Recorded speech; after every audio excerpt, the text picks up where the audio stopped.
வணக்கம் நேர்களே. இன்றைய தினம் பிஎஃப்சி ஆர்இசி மெர்ஜரை பற்றி தான் பேச இருக்கிறோம். ரெண்டு பெரிய கவர்மெண்ட்டினுடைய ஆர்கனைசேஷன் ஒன்றாகிறது. இதனால் ஒரு tactical short term traders and long term macro players எப்படி இதை ஹேண்டில் பண்ணணும் அப்படிங்கிறத பற்றி தான் பேச போகிறோம். பிரைமரி பெனிஃபிஷியரி இதில் யார் அப்படின்னு பார்த்தீங்கன்னா சென்ட்ரல் கவர்மெண்ட் தாங்க. அவங்க தான் பிக்கெஸ்ட் வின்னர். ஏன் அப்படின்னு பார்க்குறீங்களா? அவங்களுக்கு ரெண்டு கோல் அட் ரெடியூஸ்டு காஸ்ட் ரெண்டுத்தையும் மெர்ஜ் பண்ணுறதுனால. ரெண்டாவது காஸ்ட் எஃபிஷியன்சியில் பார்த்தீங்கன்னாக்க அவங்களுக்கு ஒரு மெஜாரிட்டி கண்ட்ரோல் கிடைக்குது. ஸோ ஒரு ஸ்ட்ரக்சர்டு ப்ரிஃபரன்ஸ் ஷேர். ஸோ அதன் மூலியமாக பண்ணும் பொழுது அந்த கிட்டத்தட்ட ஒரு 800 crores around. So the expensing of இந்த ஃபண்டிங் ஆக்டிவிட்டியே அவங்களால குறைக்க முடியும் அப்படிங்கிற ஒரு இது. அதேமாரி இந்த ஸ்ட்ரீம்லைன்டு பிஎஸ்யூ எக்கோ சிஸ்டமில் மெர்ஜர்னால ஒரு ஆப்ரேஷனில் இருக்கக்கூடிய ரிடாண்டன்சிஸ் எல்லாம் குறைக்கக்கூடிய வாய்ப்புகளும் அதிகமாக இருக்கும். ஓகே, இதில் எந்த ஷேர் ஹோல்டருக்கு சார் பெஸ்ட்டு அப்படின்னாக்க ஆர்இசி ஷேர் ஹோல்டர்ஸுக்கு ஒரு ஷார்ட் டேர்ம் வின்னர்னு சொல்லலாம். ஏன்னா based on the approved 88:100.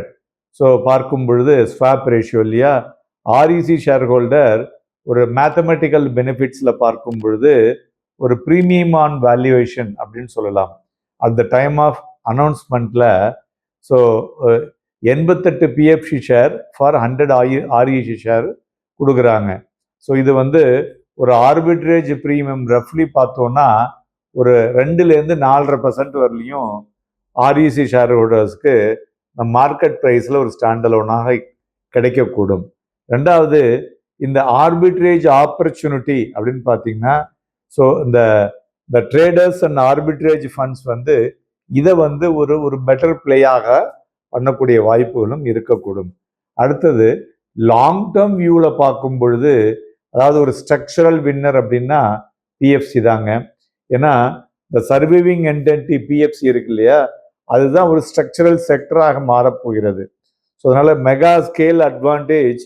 So இந்த அப்சார்ப்ஷன் ஆஃப் ஆர்இசி இருக்கு இல்லையா, அவங்களுடைய massive power house with combined loan book இதெல்லாம் கிட்டத்தட்ட 11 லட்சம் கோடி ரூபாய்க்கு மேலே இருக்கு.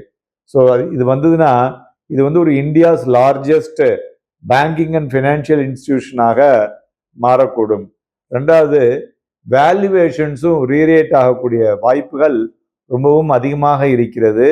So medium to long term ஒரு சிங்கிள் டாமினன்ட் பேலன்ஸ் ஷீட்டாக மாறும் பொழுது அதனுடைய ஹோல்டிங் ஸ்ட்ரக்சர் மாறும் பொழுது வேல்யூவேஷன்ஸும் சேஞ்ச் ஆகக்கூடும்.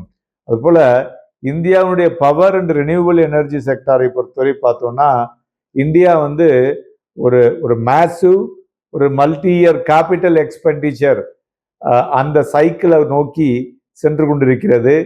ஏன்னா power generation and grid upgradations and green energy. So இதில் இவங்க ஒரு மெகா ஃபினான்ஷியராக இருந்து கொண்டிருக்கிறார்கள். அதனால் ஸோ இந்த ஹையர் டிக்கெட் சைஸ் லெண்டிங்கில் they are the market leader.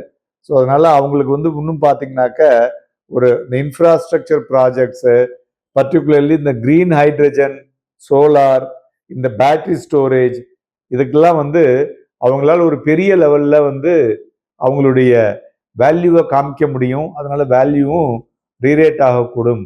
அடுத்தது பார்த்தோம்னாக்க இப்போ இந்த டேட்டா சென்டர்ஸ்லாம் ஒரு பெரிய லெவலில் இந்தியாவுக்கு பேசிட்டு இருக்காங்க. டேட்டா சென்டர்ஸ் வந்ததுன்னா நமக்கு இருக்கக்கூடிய இப்போ இந்த பவர் ஜெனரேஷன் மாதிரி அனதர் ஒரு டைம் பவர் ஜெனரேஷன் தேவைப்படும்.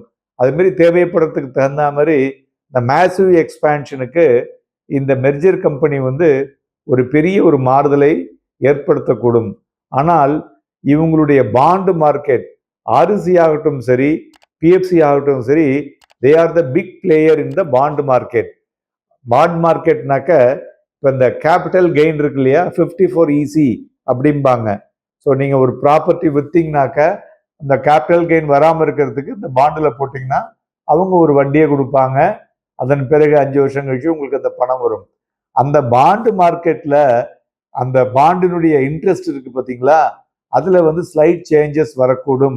ஏன்னா மக்கள் வந்து கொஞ்சம் ஸ்லைட்லி பெட்டர் ரேட்டை எதிர்பார்ப்பாங்க அப்படிங்கிற மாதிரியான ஒரு எண்ணங்களும் இருந்து கொண்டிருக்கிறது.